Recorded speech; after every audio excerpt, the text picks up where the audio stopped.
പ്രിയപ്പെട്ട കുട്ടികളെ, മാതൃഭാഷ നമ്മുടെ ഉള്ളിൽ ഒഴുകുന്ന ജീവനദി എന്ന ഭാഗം പഠിക്കാം. കുറേ വർഷങ്ങൾക്ക് മുമ്പത്തെ കാര്യമാണ്. മകൾക്ക് അപ്പോൾ 5 വയസ്സ്. പരീക്ഷ കഴിഞ്ഞ് വേനലവധി ആരംഭിച്ചു. തോട്ടത്തിലെ വീട്ടിലാണ് ഞങ്ങൾ താമസിച്ചിരുന്നത്. അവധിയുടെ ആഹ്ലാദം അനുഭവിക്കുന്നവരായ ഞാനും അവളും പച്ചക്കറി വാങ്ങാനായി പുറപ്പെട്ടു. അതിനു മുമ്പ് ഞങ്ങൾ ഒരു കരാറിലെത്തിയിരുന്നു. അതായത് പച്ചക്കറി വിൽപ്പനക്കാരനോട് അവൾ തന്നെ വിലപേശി നിശ്ചയിക്കണം. ഞാൻ അതിലൊന്നും തലയിടാൻ പാടില്ല. മഹാബലിപുരം എന്ന ചെറിയ ഗ്രാമത്തിലെ വഴിയോരത്തുള്ള പച്ചക്കറിക്കടയാണ്. മകൾ ചെന്ന് കടയിലുണ്ടായിരുന്ന വൃദ്ധയുടെ മുമ്പിൽ നിന്ന് മുളകിന് ചില്ലി, വഴുതനയ്ക്ക് ബ്രിഞ്ചാൾ, ഉരുളക്കിഴങ്ങിന് പൊട്ടറ്റോ, ഇങ്ങനെ എല്ലാ പച്ചക്കറികളുടെയും പേര് ഇംഗ്ലീഷിൽ പറഞ്ഞ് ആവശ്യപ്പെടുകയാണ്. കടയിലെ വൃദ്ധയ്ക്ക് ഒന്നും മനസ്സിലാകുന്നില്ല. ഒടുവിൽ ഓരോരോ പച്ചക്കറിയും കൈക്കൊണ്ട് തൊട്ട് അവരെ കാണിച്ച് ഇത് വേണം അത് വേണം എന്ന് പറഞ്ഞ് വാങ്ങി. അടുത്തു നിന്ന് നോക്കിക്കൊണ്ടിരുന്ന എൻ്റെ ഉള്ളിൽ കോപം തിളച്ചു മറിഞ്ഞു. ഒപ്പം അവാച്യമായ ഒരു വേദനയും തോന്നി. എൻ്റെ മകൾ മാതൃഭാഷ ശരിക്കും പഠിച്ചില്ലെങ്കിൽ എന്താകും പറയൂ. വീട്ടിൽ വന്ന ശേഷം ഞാനും ഭാര്യയും തമ്മിൽ വഴക്ക്. കാരണം എൻ്റെ മകളെ സ്കൂളിൽ ചേർക്കുമ്പോൾ മാതൃഭാഷയ്ക്ക് പ്രാധാന്യം നൽകാതെ ഹിന്ദി, ഫ്രഞ്ച് തുടങ്ങിയ അന്യഭാഷകൾ പഠിച്ചാൽ ഭാവിയിൽ പ്രയോജനമുണ്ടാകുമെന്ന് ആലോചിച്ചത് അവളാണ്. മാതൃഭാഷ നിർബന്ധമായും പഠിക്കണമെന്ന് ശഠിക്കുന്നവനായിരുന്നു ഞാൻ. എൻ്റെ ഭാഷ കന്നഡയാണ്. അത് പഠിക്കുക തന്നെ വേണമോ എന്ന ചോദ്യം എൻ്റെ ജീവിതത്തിൽ വന്നതേയില്ല. മുട്ടുകാലിൽ നടക്കുന്നത് പോലെ സ്വാഭാവികമായി സരളമായി ഞാനത് പഠിച്ചു. ഇപ്പോൾ കന്നഡ, തമിഴ്, മലയാളം, ഇംഗ്ലീഷ്, ഹിന്ദി തുടങ്ങി പല ഭാഷകൾ എന്നിൽ കുടികൊള്ളുന്നുണ്ട്. മാതൃഭാഷയായ കന്നഡയൊഴികെ മറ്റെല്ലാ ഭാഷകളും എൻ്റെ ആവശ്യങ്ങൾക്കായി, തൊഴിലിനായി പഠിച്ചതാണ്. എൻ്റെ മാതൃഭാഷയിൽ സ്പഷ്ടമായി എഴുതാനും വായിക്കാനും എനിക്കറിയാം. എൻ്റെ ഭാഷയിലെ ശ്രേഷ്ഠരായ സാഹിത്യകാരരെ, അവർ രചിച്ച സാഹിത്യകൃതികളെ ഞാൻ വായിച്ചിട്ടുണ്ട്. ആ ചിന്തകൾ എന്നെ ഒരു ശില്പമെന്ന പോലെ കൊത്തി രൂപപ്പെടുത്തിയിട്ടുണ്ട്. ഞാൻ ശ്വസിക്കുന്ന വായുവിനെ പോലെ, ഉണ്ണുന്ന ചോറ് പോലെ, എൻ്റെ അമ്മ പറയുന്ന കഥകൾ കേട്ട് എണ്ണിത്തീർ നക്ഷത്രങ്ങളെപ്പോലെ, എൻ്റെ ഞരമ്പുകളിലൊഴുകുന്ന രക്തത്തെപ്പോലെ കന്നഡ ഭാഷയും എൻ്റെ ഉള്ളിൽ ഒഴുകുന്നുണ്ട്. എൻ്റെ മാതൃഭാഷ നല്ലവണ്ണം പഠിച്ചത് കൊണ്ട് തന്നെയാണ് മറ്റു ഭാഷകൾ വളരെ എളുപ്പം പഠിക്കാൻ എനിക്ക് കഴിഞ്ഞത്. എൻ്റെ മാതൃഭാഷ കന്നഡ, എൻ്റെ മകളുടെ മാതൃഭാഷ തമിഴ്. എന്തുകൊണ്ടെന്നാൽ അവളുടെ അമ്മ തമിഴ്നാട്ടുകാരിയാണ്. അവൾ ജനിച്ചു വളർന്ന പരിസരവും തമിഴാണ്. മാതൃഭാഷ സ്ഫുരിക്കുന്ന മധുരമായ രുചി എൻ്റെ മകൾ അറിഞ്ഞില്ലല്ലോ എന്നതായിരുന്നു അന്നത്തെ എൻ്റെ ഉത്കണ്ഠയും കോപത്തിനും കാരണം. കേവലം സംവദിക്കുന്നതിന് മാത്രമുള്ളതാണ് ഭാഷയെന്ന് ഇന്നത്തെ തലമുറ ചിന്തിച്ചു തുടങ്ങിയിട്ടുണ്ട്. അതിനപ്പുറം ഒരു ഭാഷയുടെ മഹത്വം അവർക്ക് മനസ്സിലാകുന്നില്ല. എൻ്റെ അഭിപ്രായത്തിൽ ഭാഷയെന്ന് പറയുന്നത് നമ്മുടെ ആവിഷ്കാരത്തിൻ്റെ രൂപമാണ്. സുഖദുഃഖങ്ങൾ വ്യക്തമാക്കുന്ന വാഹിനിയാണത്.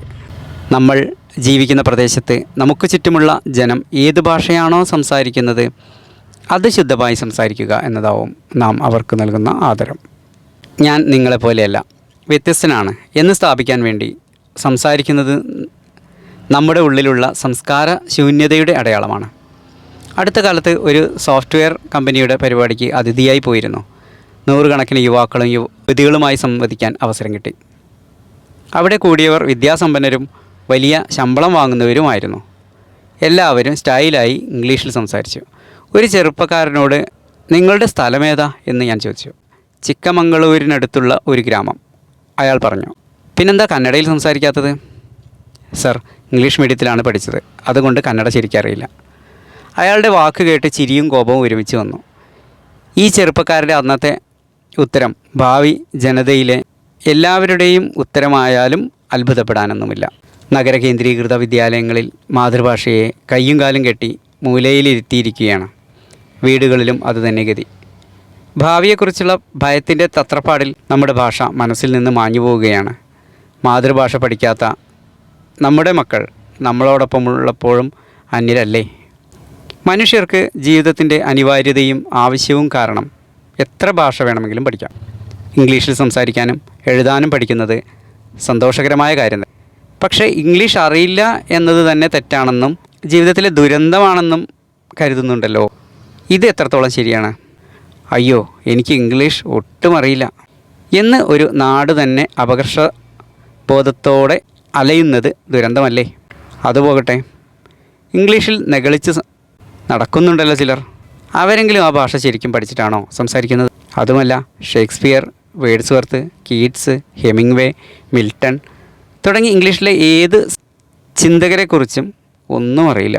ആംഗല ഭാഷയുടെ സൗന്ദര്യം, സാഹിത്യം, ദർശനങ്ങൾ തുടങ്ങിയവ ഒന്നും അറിയാതെ കേവലം വ്യാപാരത്തിൻ്റെ ആവശ്യങ്ങൾക്ക് വേണ്ട ചില പദങ്ങൾ മാത്രം അറിഞ്ഞുകൊണ്ട് ഇംഗ്ലീഷ് എനിക്ക് നന്നായി അറിയാം എന്ന് പറഞ്ഞാൽ എങ്ങനെയാണ് സമ്മതിക്കുക? ഭാഷ എന്നത് കേവലം പദബന്ധമാണെന്ന് മനസ്സിലാക്കിയവർക്ക് ജീവിതം തന്നെ അറിയില്ല എന്നർത്ഥം, ജീവിക്കാനും അറിയില്ല എന്നർത്ഥം.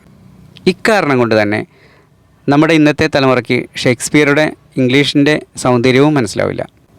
ഡൊണാൾഡ് ട്രംപിൻ്റെ ഇംഗ്ലീഷിന് പിറകിലുള്ള ക്രൗര്യവും മനസ്സിലാവില്ല. ഭാഷ മനുഷ്യജീവിതത്തെയും അവരുടെ ധാരണകളെയും അതേപോലെ പ്രതിഫലിപ്പിക്കുന്നു. തെലുങ്ക് നാട്ടിലെ വരൾച്ച കൊണ്ട് കഷ്ടപ്പെടുന്ന രായലസീമയിൽ ആരെങ്കിലും തെറ്റ് ചെയ്താൽ ചെയ്ത പാപങ്ങളൊന്നും ദഹിക്കാനാവാതെ നീ വയറുപൊട്ടി ചാവും എന്ന് കഠോരമായി ശകാരിക്കും. എന്നാൽ ഗോദാവരി കൃഷ്ണ നദീ തീരങ്ങളിലെ ജനം നീ ചെയ്ത പാപങ്ങളൊക്കെയും ഭാവിയിലൊരു ദിവസം ഫലമായി വീഴും, നോക്കിക്കോ എന്ന് പഴങ്ങളെ രൂപകങ്ങളായി ഉപയോഗിച്ച് നയത്തിൽ ശകാരിക്കും. എന്തുകൊണ്ടെന്നാൽ സമൃദ്ധമായി മരങ്ങളുള്ള പ്രദേശമാണത്. അവർ പറയുന്ന വാക്കുകളിൽ അവിടുത്തെ ജനതയുടെ ജീവിതവും പ്രാദേശികമായ സമ്പൽ സമൃദ്ധിയുമൊക്കെ കാണാവുന്നതാണ്. അതുകൊണ്ട് തന്നെയാണ് ഒരു ഭാഷ പഠിക്കുക എന്നാൽ അതിലൂടെ ആ ജനതയുടെ സംസ്കാരത്തെ അറിയുക എന്നതുകൂടിയാണ് അർത്ഥം. ഒരു നാടിൻ്റെ വിചാരധാരയെ, ജീവിതത്തെ രേഖപ്പെടുത്തിയ അനേകം എഴുത്തുകാരെ അറിയാതെ കേവലം വ്യാപാരത്തിനു വേണ്ടി മാത്രം ഭാഷ പഠിക്കുന്ന മനസ്ഥിതിയുള്ളത് കൊണ്ടാണ് നാം നമ്മുടെ അസ്തിത്വം തന്നെ കളഞ്ഞുകുളിച്ചിരിക്കുന്നത്. ഇംഗ്ലീഷ് ഭാഷയെ കവചമാക്കിക്കൊണ്ട് ആ ഭാഷ അറിഞ്ഞില്ലെങ്കിൽ പിന്നെ ജീവിതം തന്നെ വ്യർത്ഥമാണെന്ന് പേടിപ്പിക്കുകയാണ്. ബ്രിട്ടീഷുകാർ നമ്മുടെ നാടിന് മേൽ ആധിപത്യം സ്ഥാപിക്കാൻ ഉപയോഗിച്ചിരുന്ന ആയുധം അവരുടെ ഭാഷയായിരുന്നു.